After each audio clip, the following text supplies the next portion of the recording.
Let's talk now with Kathleen in Berkeley. Good evening, Kathleen. Hello, I was recently burgled and they took my passport. And I wonder if there's anything that I should do to protect myself against having that out there in the... Okay, Irv, you mentioned it's the property of the United States government, so I guess the first thing Kathleen ought to do with a stolen passport is let the owner know that she no longer has it, right? Right. If she's abroad, a short visit to the consulate or consulate general to fill out the form and to apply for a new passport so she can return to the United States. If it happens in the United States, she should immediately file a report with the local passport agent and probably at the same time apply for a new passport. Okay. I think probably one of the great problems with people traveling is the fact that conditions can get uncertain in various areas of the world. I guess it's fairly safe to, in most people's minds, to go to London, although there have been incidents at the airport there and various other places. Can I call the State Department or anybody else in the government and find out if they think a place is currently safe to visit? Certainly.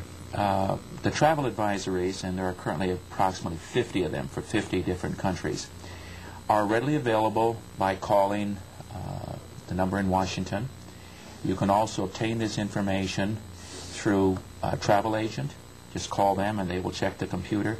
You can call an airline, and when you're making your international flight reservations, ask them, and they will be more than happy to give you the information in the advisory. Is that the number we mentioned before, the Citizens Emergency Center? Right. That information is available. We're going to put that on the screen again and leave it there for a little while, and I want to get back to you and talk to you about the other things that the Citizen Emergency Center of the State Department does. But, Al, if I booked one of these, no refund, no changing of dates, and we'll take your firstborn child if you even talk to us about changing this kind of airline thing.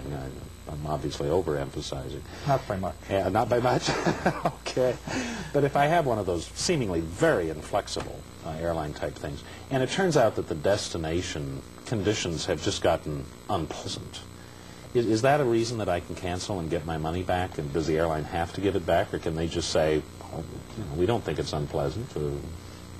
Well, the airline would only be able to give it back if they saw something called force majeure, some type of military action, some kind of disturbance that could legally break the contract. But if it was uncomfortable, if they weren't sure of something, legally those contracts that you signed for that ticket are pretty binding. And so it would be essentially in the, unless there were, let's say like what's going on in China, where I mean, very clearly there's military action going on. If it was just that there had been a terrorist incident somewhere in the country and they're still flying in and out of a city that's safe, it's up to the judgment of the airline. Yeah, that's usually the incident that you have, is there's been a terrorist activity or recently the threat that there would be an American carrier that would have a problem. This tried to cause many cancellations, and the hotel, the ground supplier, these people would not refund the money. And the travel agents or the tour operators here were caught in the middle because they paid deposits. Sure. We had maybe 30 calls today involving the situation that's happening in mainland China. Mm-hmm. And the ones who have the deposits would be the Chinese government now. And most of the contracts say that we're not going to, we'll give you back all the money we have, but not what hasn't been refunded to us. And then all of a sudden, who has that money, maybe the one who caused the problem, they're going to get some lawsuits on that because they may not get the deposits. Right.